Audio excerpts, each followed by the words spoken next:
Okay, good afternoon and welcome to the Chicago Minority Supplier Development Council webinar series with our strategic partner, JP Morgan Chase and Company. This series will be hosted throughout the year 2021 and is a collaboration between Chase and Chicago MSDC to provide value-added resources for MBEs and our partners in the regional area that we serve. My name is Vince Williams, and I'm the president and CEO of the Chicago Minority Supplier Development Council. Chase for Business is also working with our affiliate networks, the National MSDC, and others for their Advancing Black Pathways initiative. You can find out more on this by visiting their website, chase.com.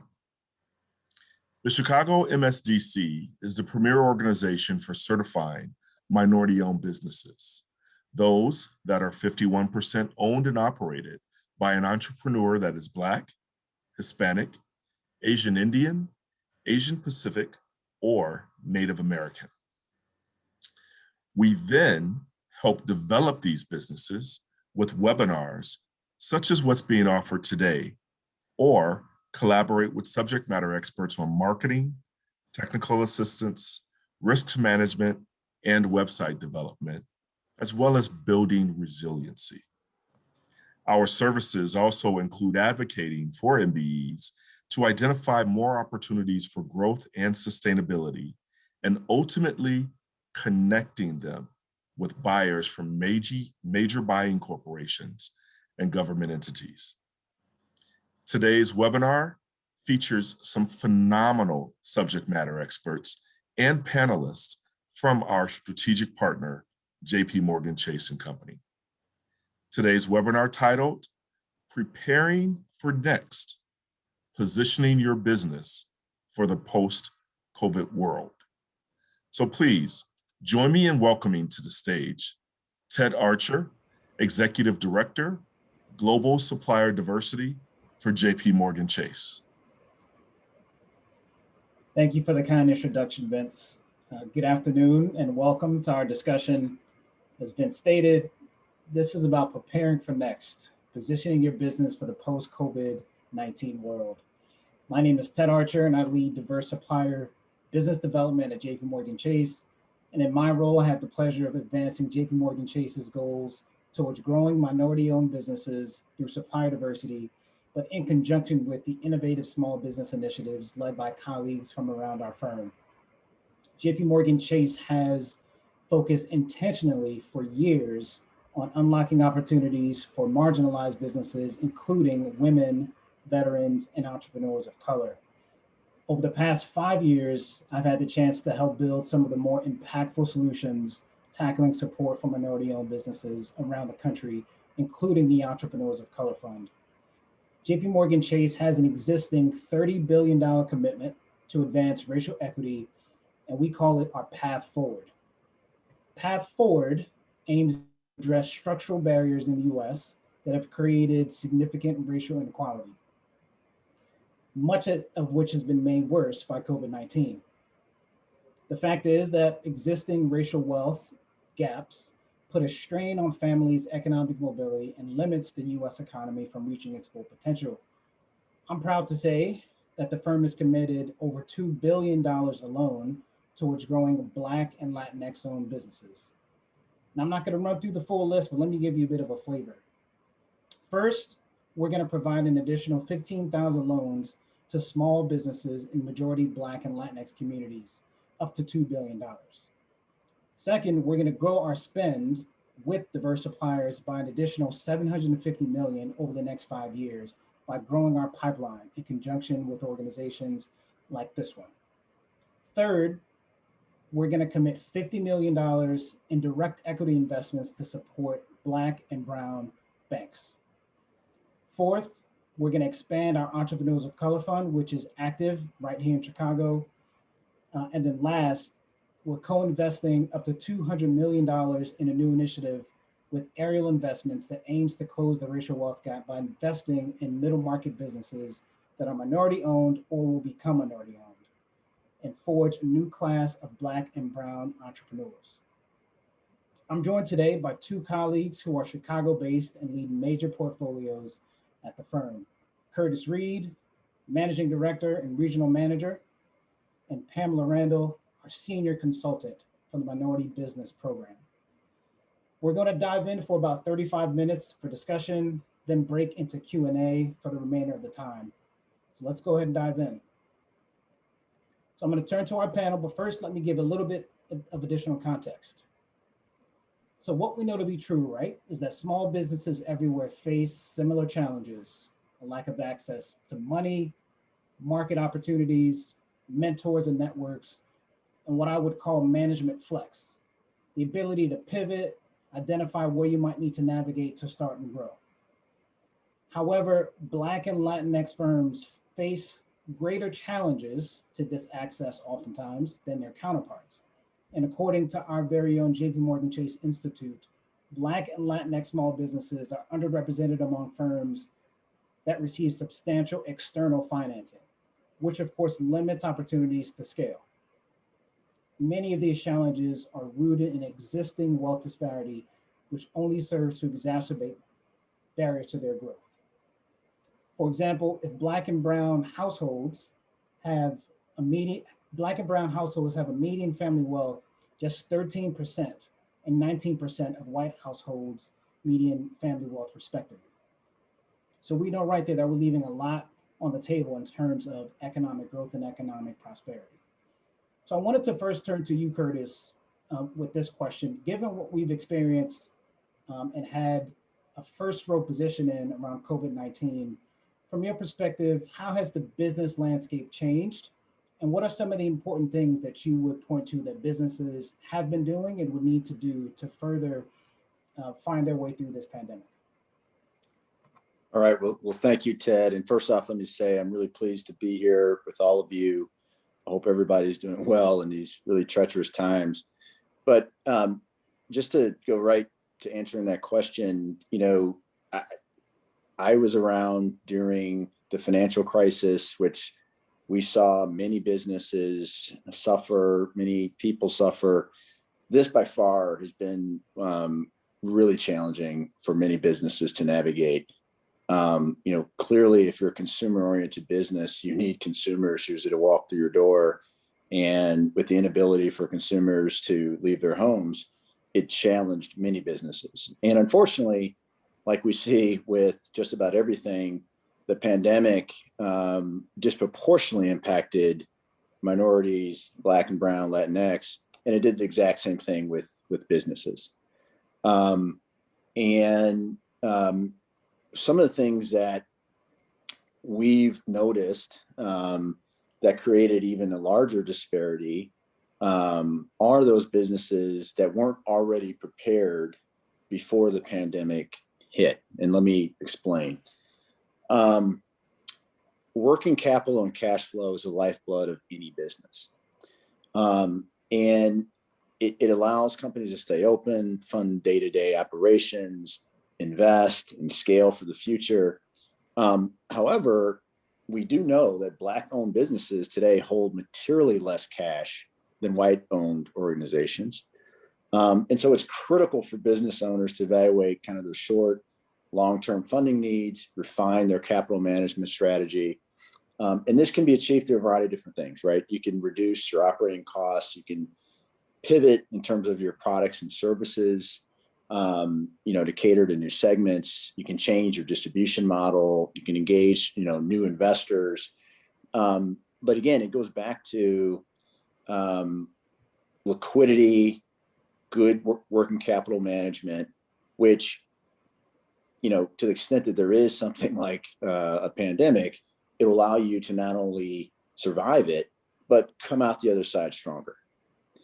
And those we've seen just through our own portfolio, those that had the most liquidity going into the pandemic, actually in most cases have come out much stronger because we've seen a rebound, and there will be an additional rebound as the country continues to open up. And so it's just paramount that, you know, particularly minority-owned small businesses that they do the best they can to really shore up that working capital and liquidity.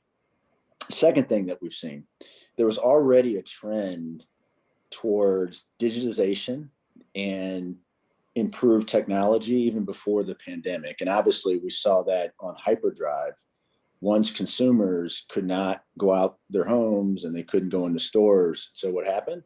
We saw more digital fluency from consumers, whether that's buying products from a grocery store and having it delivered home, or buying more Amazon.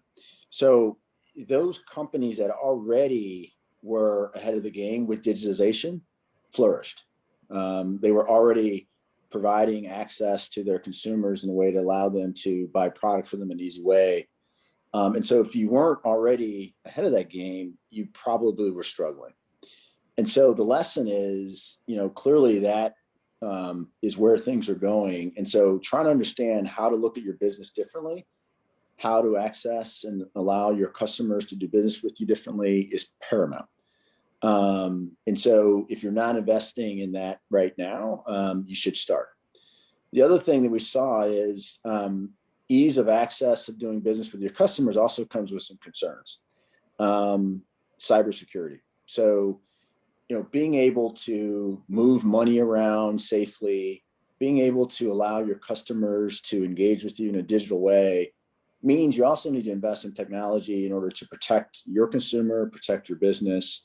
Because unfortunately, through the pandemic, we saw a rise in fraud, cyber hacking, and those things. And so making sure that you have the right products and services in order to protect your business, completely paramount. And then lastly,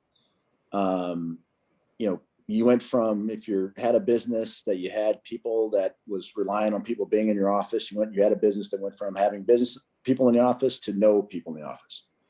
So did you have the right resiliency in place in order to accommodate for that?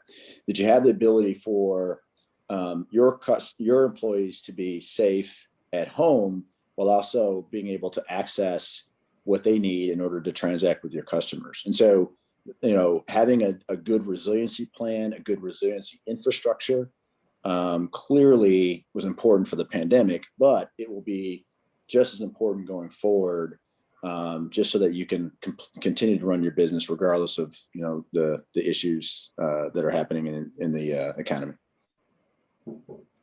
Curtis, you left us with several nuggets there.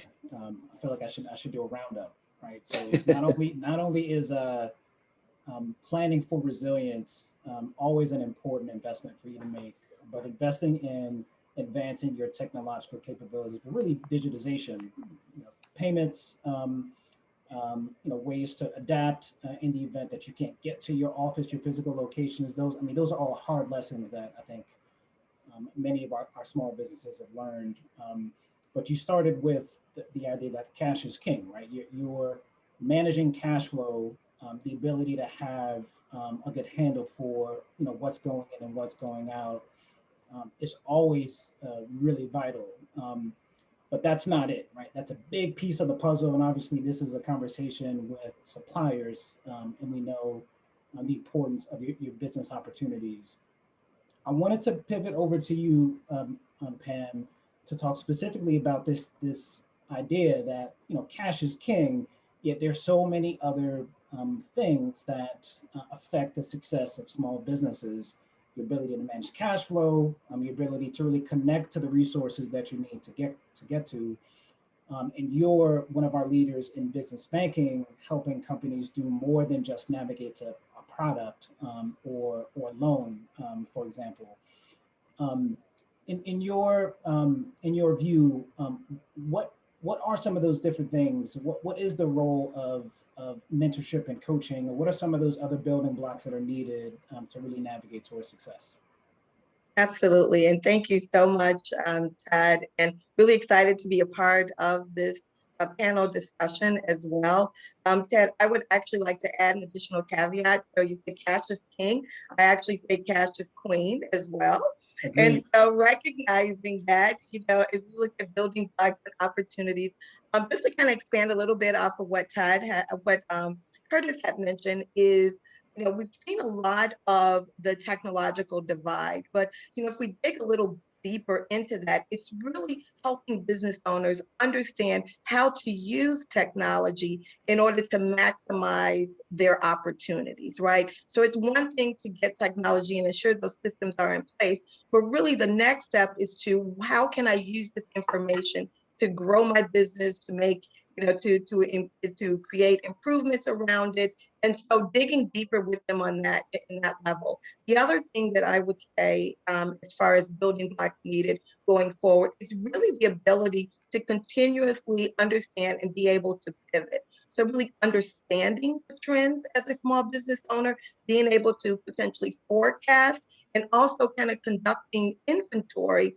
of the business itself in terms of what's working, what isn't. So I kind of like to use it as a SWOT, right? So your ongoing strengths, weaknesses, opportunities, and threats.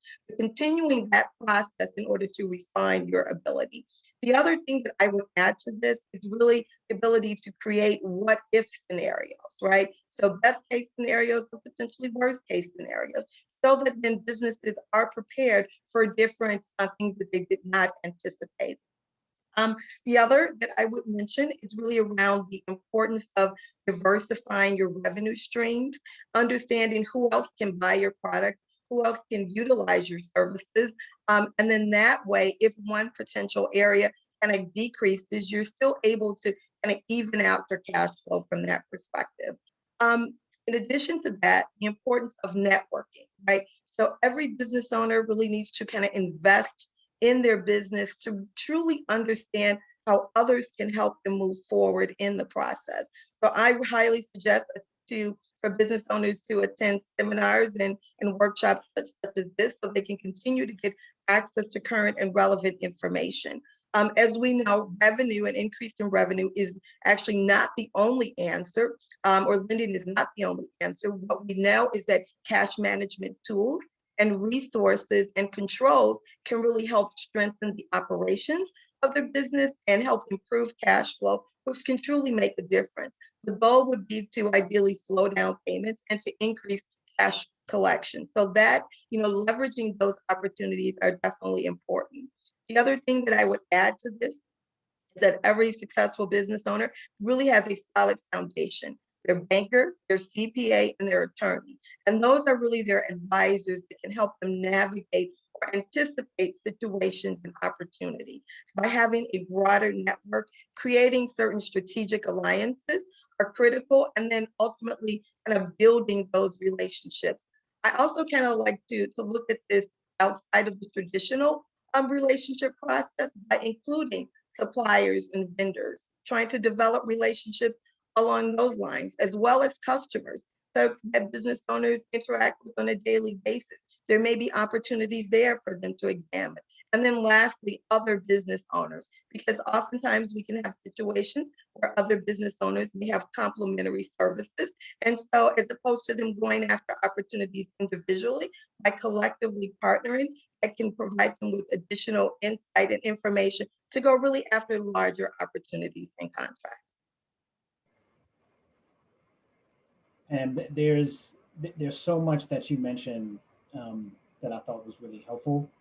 Not only did you identify what some of the challenges were, you sort of followed up with solutions around diversifying your revenue, ensuring that you have a broad enough network so you can access certain resources.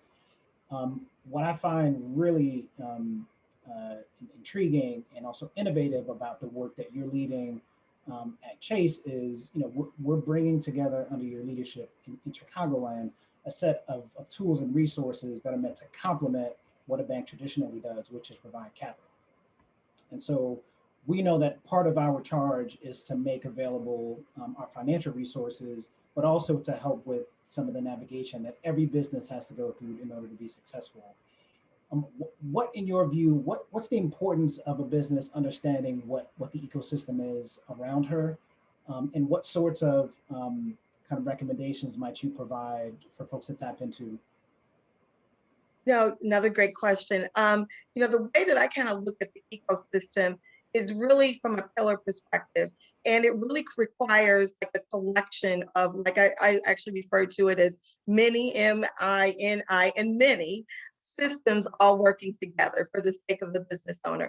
And so leveraging that, obviously small business owners having access to information, to resources, opportunity, and potentially capital to help folks grow their business to size and scope, to hire more folks in the community, to really build this system out is part of the model. In addition to that, the importance of community organizations is critical because these community organizations and nonprofits they continue to provide support for small business owners in terms of guidance as well as direction, along with educational institutions that may have specific content related to resources for those business owners in various industries. Really, the third way that I kind of look at this is the combination of financial institutions and really corporate institutions kind of working together in various ways, right? So if we look at minority entrepreneurs, as you mentioned before, we recognize that they tend to have, smaller resources and employ less folks than maybe their counterparts, but really trying to help all businesses work together collectively by leveraging some of the broader initiatives and not only Chase, but our partners that may stand alongside of us from other organizations within corporate, along with government entities, really can help create a solid ecosystem for business to thrive and ultimately for communities to thrive. So Curtis, let me turn it back over to you because Pam gave us a lot of really great examples around ecosystem and what that means and how to plug into it. As a leader at JP Morgan Chase, we are also a part of an ecosystem, right? We're part of the ecosystem for business services and business growth, but we're also part of a larger ecosystem of other corporations and other leaders in the community. From your vantage, what more can corporates do to help minority businesses grow? And what's the importance for minority businesses in terms of having a relationship with some of these corporations or having a relationship with a financial professional that helps you sort of understand and navigate, how to tap into some of those resources?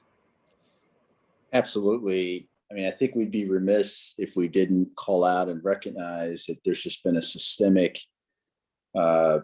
barrier, challenge, racial disparity that really has made it challenging for small businesses, minority-owned businesses, to clearly access, the same opportunities that white-owned businesses have enjoyed for some time. And so we just have to really recognize that. And so I think it's the responsibility of corporations to really play a leadership role in that, and in some cases in partnership with government, of making sure that within the community that they operate in, that they are providing those opportunities, for minority owned businesses. And so I think what we are seeing today, we're doing it, we're seeing many other corporates doing it, is really a renewed emphasis around supplier diversity.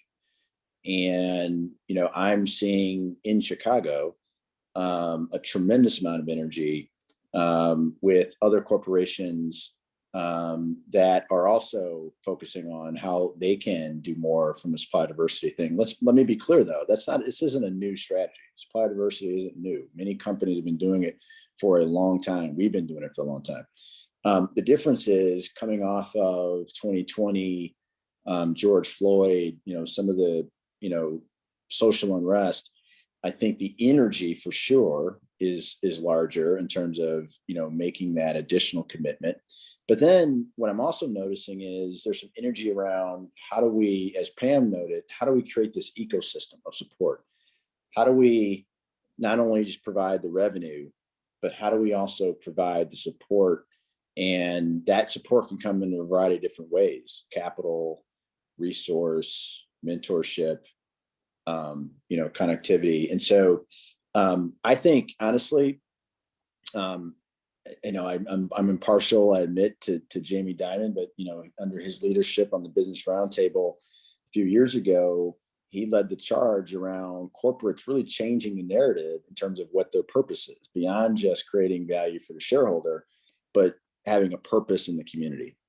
And I know at JP Morgan, we take that very seriously. And we're hoping to play a leadership role around coalescing other corporates like-minded that are thinking about the same issue. And, how do we, help be part of the solution? I think it's also important to say, it is going to be incumbent on minority-owned businesses to also play a large role. I've been in banking for 25, 26 years, and I've seen how deals get done. I see the networks. And so I can't really undersell the importance of building your network.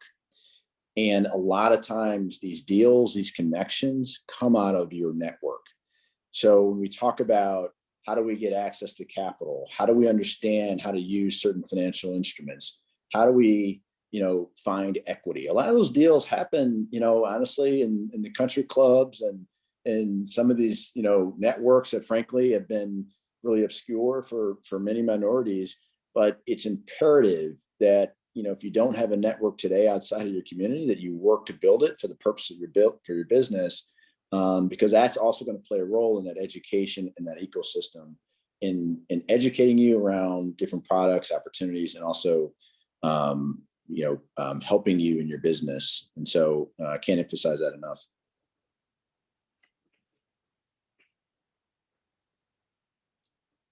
Oops. I think you're on mute. I am. Thank you. Oh. I was going to say, in times of crisis, people tend to band a little bit together. They tend to look to seize the moment. And I think you put it really well when you articulated, new energy, urgency around accelerating the things that we already know to be important solutions. And so I would point to what we're doing, what we've talked about a bit already in terms of what corporations can do around lending, how businesses can look to pivot and flex. But I'll point to our work in supplier diversity for a minute and say, like lots of companies who push the envelope and do well, we have a robust 25-year program for supplier diversity.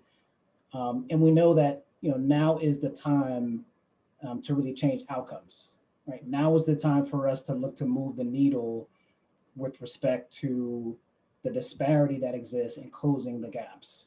And why that's important? It's important because we're just flatly leaving wealth on the table, wealth that obviously has a tremendous amount of ripple effect impact on our communities.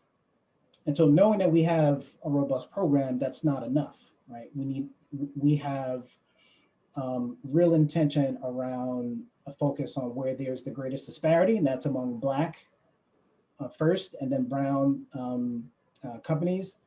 But then it's increasing our pipeline and our spend with these companies, many of whom are right in our backyard, right in Chicagoland. And so we're pulling together what makes the work that we do really interesting and unique. We're making the entire firm available, right? So in Pam's sort of realm, it's not just about how do we drive you towards that $2 billion lending commitment that we have. It's how do we make sure that it's right for you and that you're in a position to really grow in a way that that is sustainable and that helps you through what's a difficult time. In my world, it's ensuring that you have a value proposition when you interact with our firm and you're interested in doing business with us. That the goal is for you to navigate your way towards the business opportunity that's right.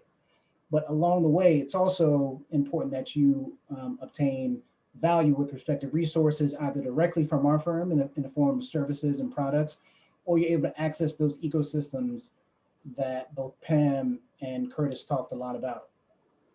So I see, as you mentioned, Curtis, these aren't new problems and challenges.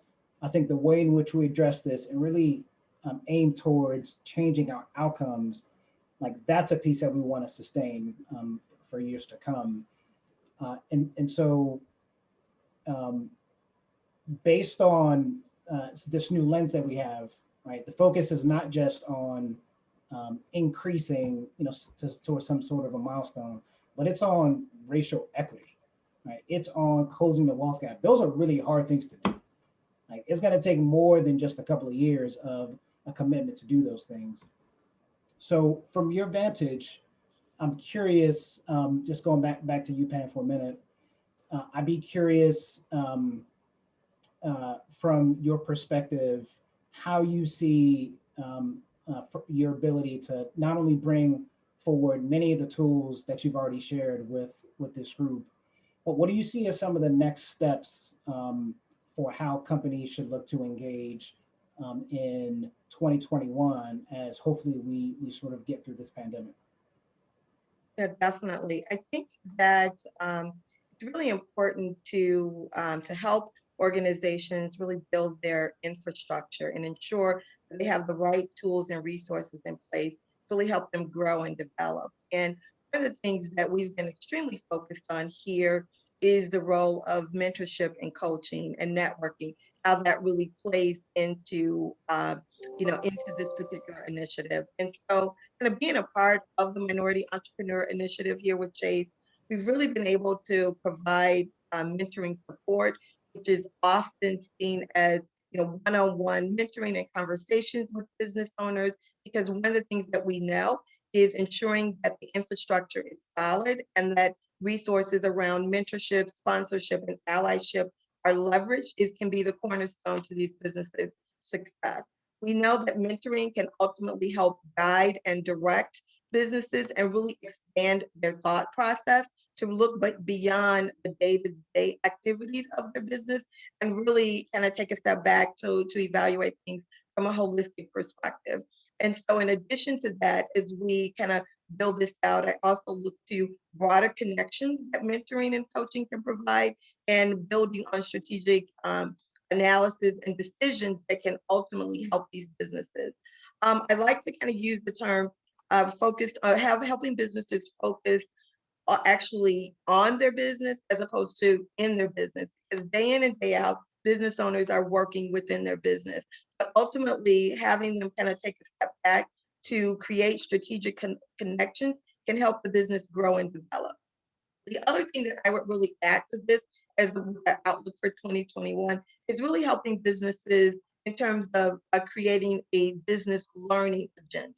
It is critical for entrepreneurs to really spend the time to invest in the knowledge that they have about not just their business, but technology, competitors, so that they can truly drive the direction of the firm. Ultimately, the personal development piece, along with the strategic goals, mentoring and coaching can kind of help businesses in that perspective. The other thing that I would add to this is really the expert guidance and really unbiased information that this can offer businesses itself. And so the ability to truly expand businesses in terms of from an advice standpoint and partnership perspective, I believe will be critical as we move into 2021 and beyond.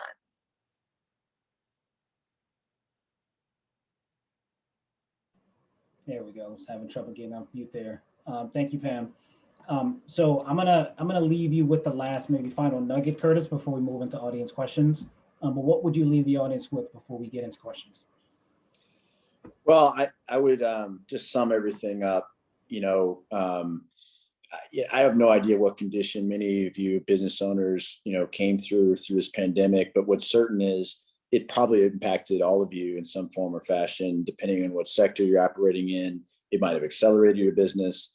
It might have really depleted your business, but there's lessons learned that you should really enact right now to make sure that your business is truly built kind of going forward. And we talked about those things, but it's digitization, technology, working capital, liquidity. I can't emphasize it enough.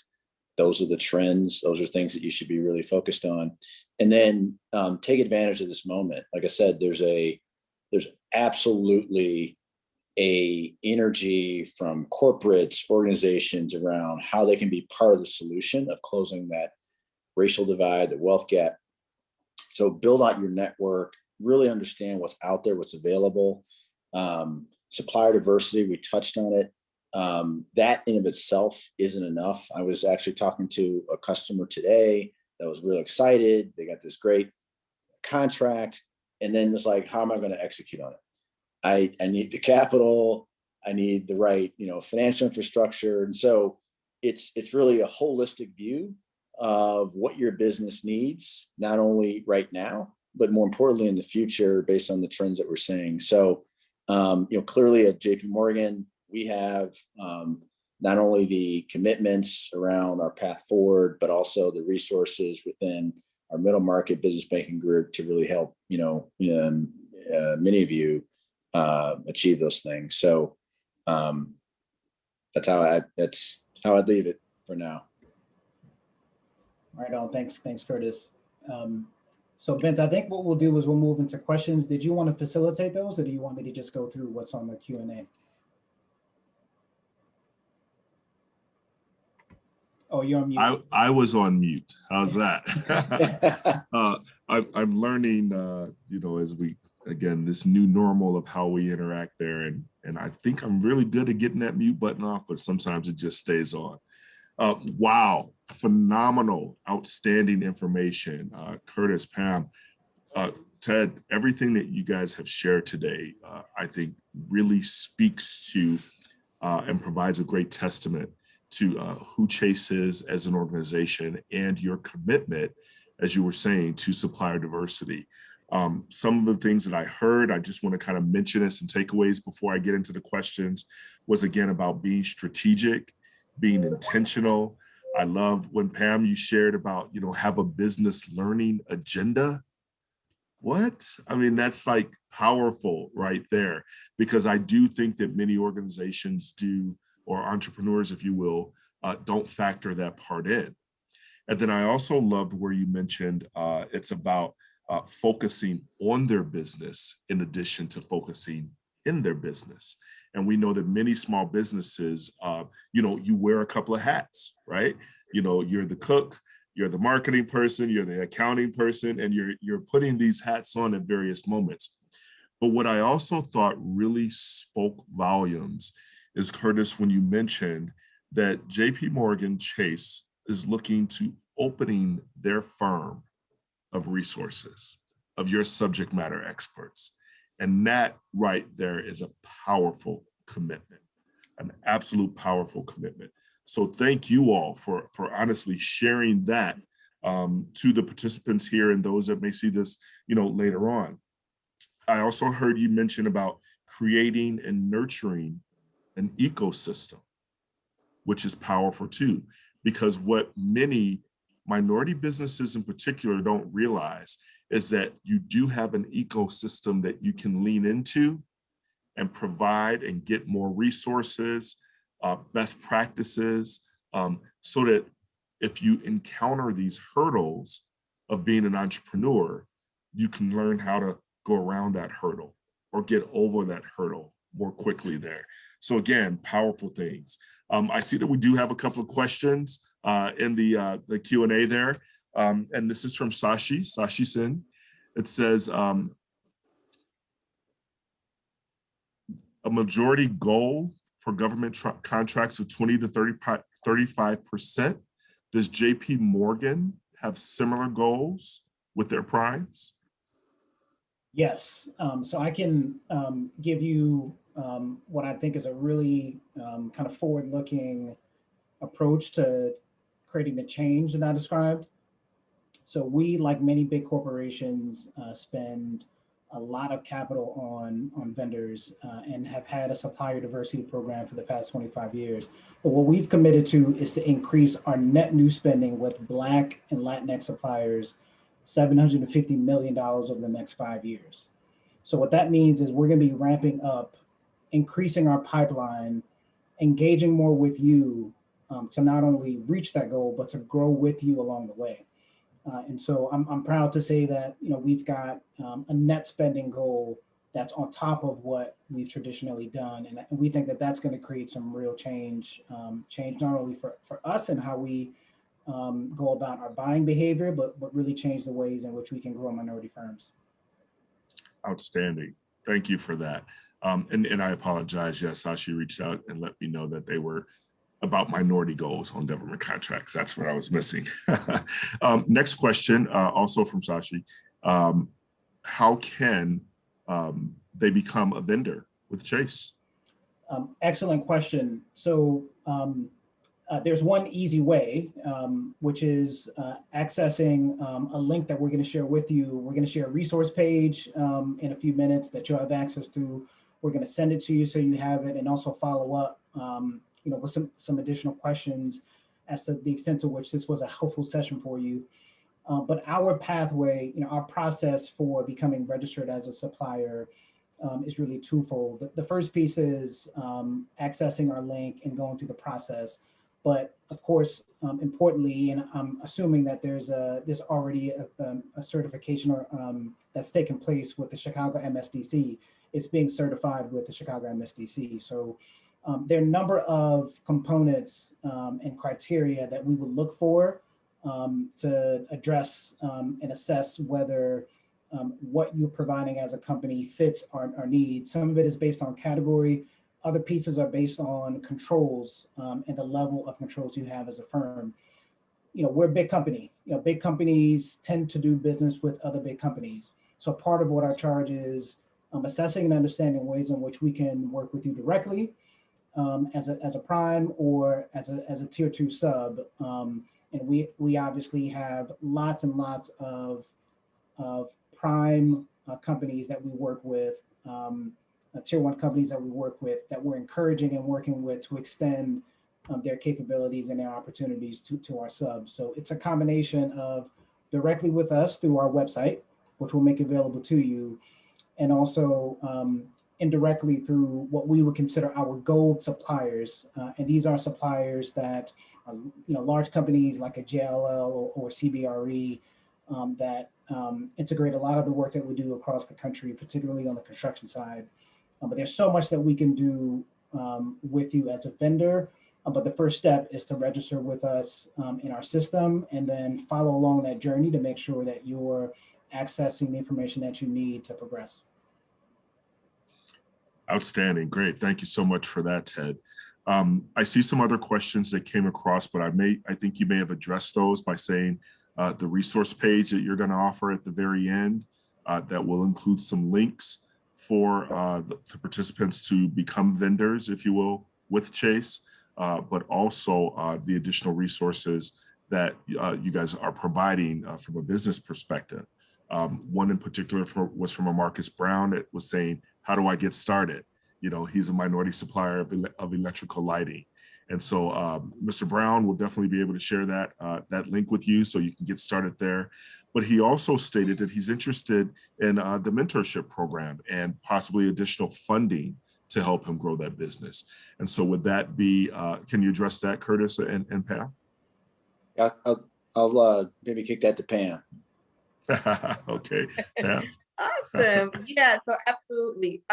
One of the resources that is provided on the resource, will be provided on the resource page, is like our Chase for Business details and information.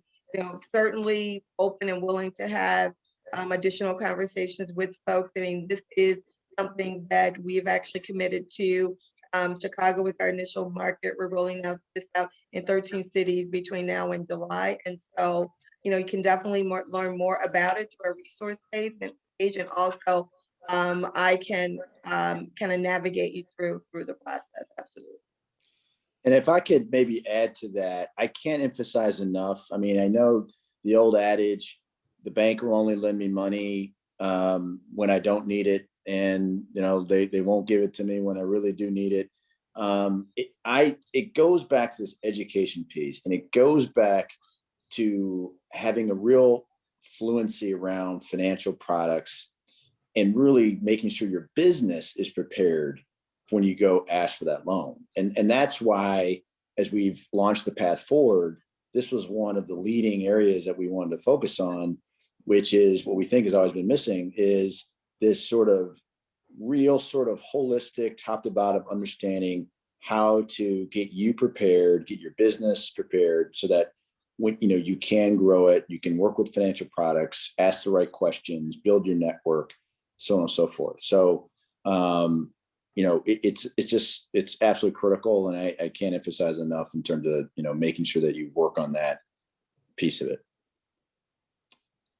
Outstanding. We had a comment in. One was from a Delisha Bankley. It says, "Hi, I'm owner of my girlfriend's photo booth. The pandemic shut down our entire operation. We have $0 in working capital. Paid invoices becomes our cash flow. Who should we engage with professionally to work through this challenge?" I'll give it a shot, and Pam, you can add. I mean, first off, my heart goes out to you. I do feel for you. I mean, this pandemic has been horrific across so many different ways, but your story, unfortunately, is one that I've heard far too often. That's probably a longer conversation, frankly, that we would need to spend with you to really get into broader details. Because there are folks out there that, do spend time with businesses to consult them, even beyond what we can do in our services. But we do have, businesses and consultants that do focus on whether it's turnarounds, whether it's, help, stories. And so we can talk, but that feels like an offline conversation. And we'd be happy to have that with you.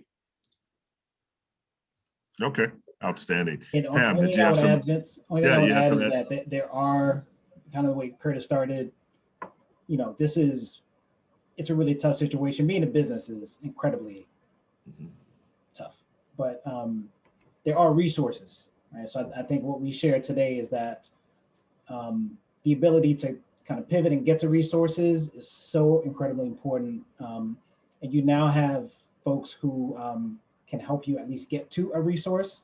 And the question was, who do I need to talk to? And so this was a great first step, or probably not the first step, but a great step in your journey. But keep at it, right? So because there are resources out there, we talked about a few of them, but right there in Chicago, we've been a part of an ecosystem supporting entrepreneurs of color. And so there are a number of folks I'm sure that we could get you to answer some of those specific questions, but it's probably more of an offline, like let's answer some of the specific questions, but we do have resources that I'm sure we could drive you towards. Okay, outstanding. Pam, did you want to add to that? No, I think that it was covered. So yes, definitely an offline discussion. Outstanding. Okay, sounds great. So what I'd love to do is definitely be able to either share your contact information so that some of the attendees will be able to reach out to you directly. Again, such interesting times being able to present like this virtually, right? Where I think if we were in person and we had this panel, live, those organic conversations would definitely start, and business cards would be exchanged, and let's go grab some coffee right now, and talk about that there.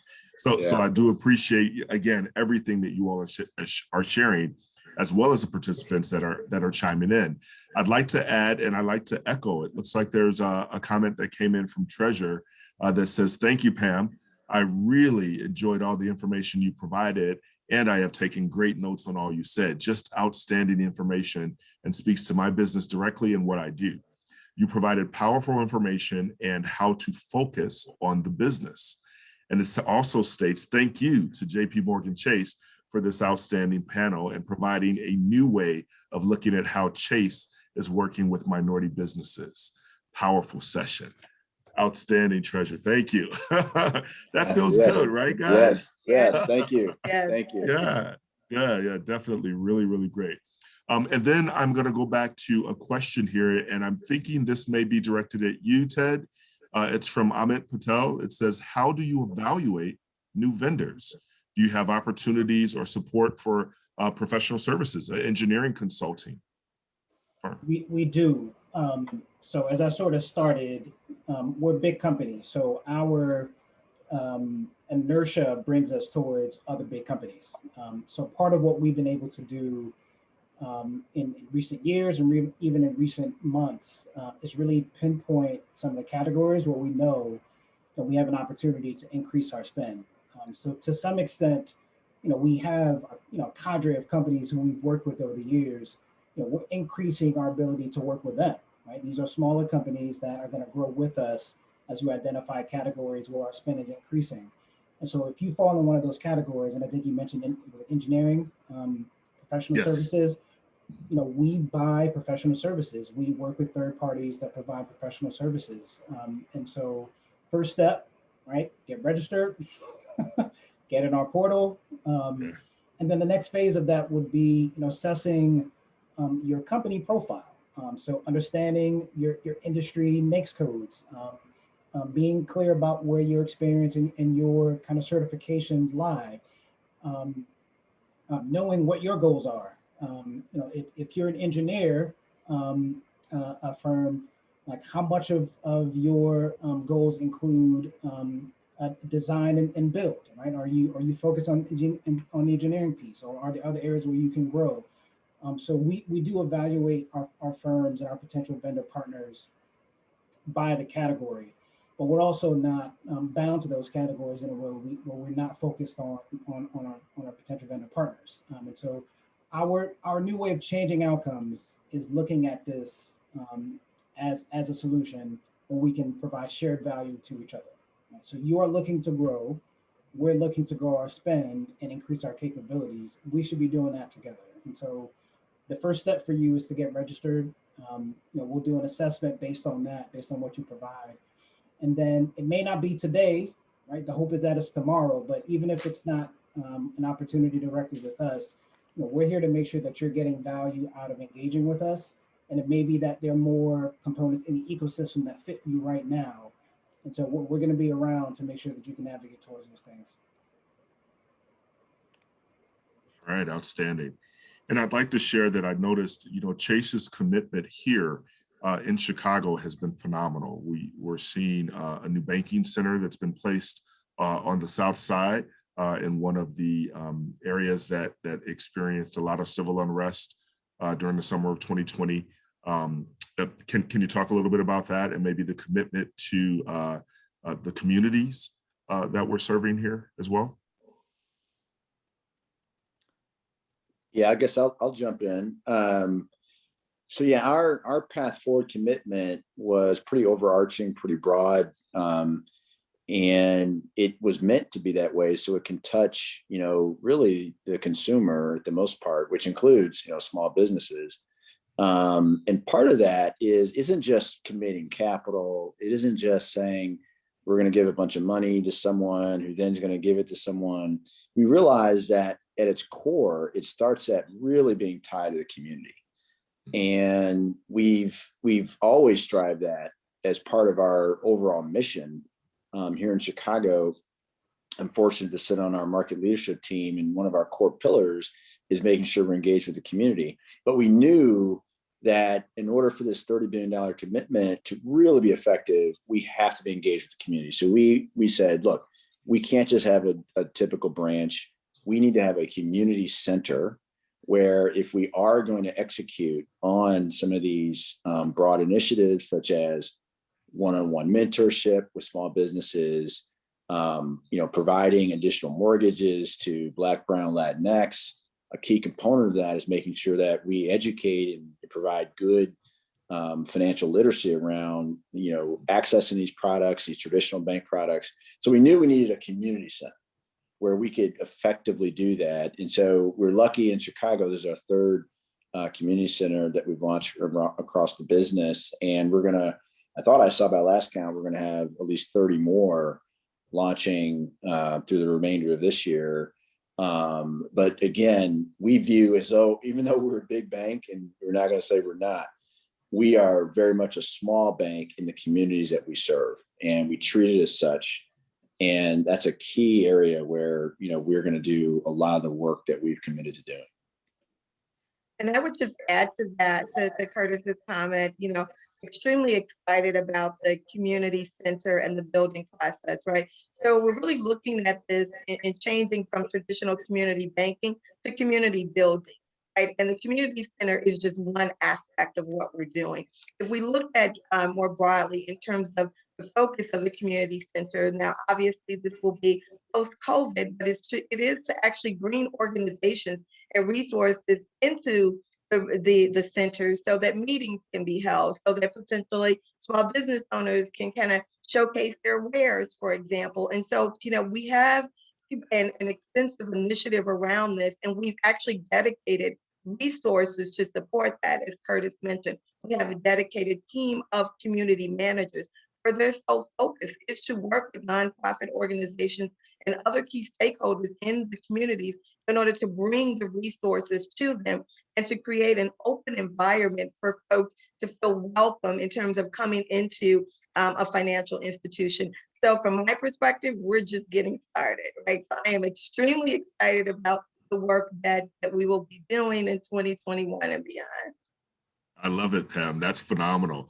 And please know that you have a partner here with the Chicago MSDC to provide more value content in these community centers, be it about certification, additional opportunities that are coming around.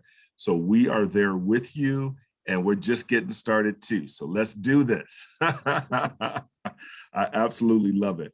I think that answers all of our questions that we had there. Again, some phenomenal feedback. Let's see here. One came in from Peter. It says, how does JP Morgan Chase work with export companies in leading capital for inventory? Well, yeah, I mean, we have a whole cadre of services to help businesses not only export product, but import. We've done a ton of research around this and just surveying our own clients. More and more middle market size and small businesses are becoming global. And so every product and service that we have isn't just something that we want to have on our shelf. We do it because of the needs of our client base. So we're very familiar with providing, whether that's letters of credit, lines of credit to support, export needs. Particularly for minority-owned businesses, we know it's absolutely critical for minority-owned businesses to think globally. And sometimes globally doesn't always mean across the ocean. It means really outside of your community, different markets, different regions of the country. And so we know a lot of times that means additional capital needs. So we're more than well positioned to have those conversations with our clients. And again, another one-off, would be happy to, have that conversation with you directly. Outstanding. Thank you so much, Curtis. And thank you for the question, Peter. I think that's a perfect segue for me to also plug about Chicago MSDC having our Export Africa center that's here. We have boots on the ground and a lot of initiatives for importing and export with the continent of Africa. And so please reach out to us if there's some additional ways that we can help as far as taking your product or service into the diaspora, if you will. We're right at 1:57. What I'd love to do is to share this resource page now for all of the attendees to screen capture and take advantage of some additional resources that JP Morgan Chase provides for them. And I'm also going to include in the chat the actual links there for the Advancing Black Pathways and some additional resources that JP Morgan Chase provides for becoming a part of their supplier diversity network.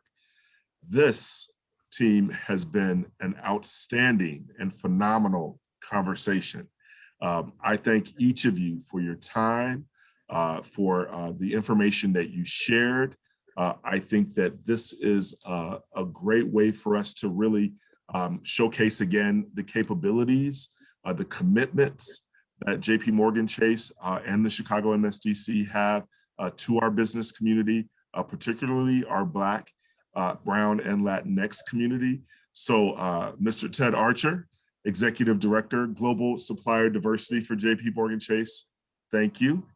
Mr. Curtis Reed, Managing Director and Region Manager here in Chicago for JP Morgan Chase. Thank you.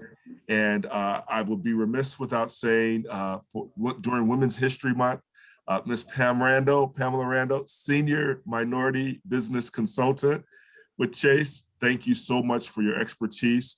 Joe Davis, the entire Chase team for all that you all are doing for minority businesses, particularly, again, Black and Latinx businesses. This is phenomenal, and I'm looking forward to this next webinar series that we're created. I'm looking forward to when we can get together again, right? And not necessarily have to do this virtually, but nonetheless, I think we are definitely continuing to share valuable information that these businesses can utilize. And with that, I bid everyone adieu. Thank you. Thank you very much. Thank you, everyone. All right, take care. Thank you. Thanks so much, you all. Bye-bye.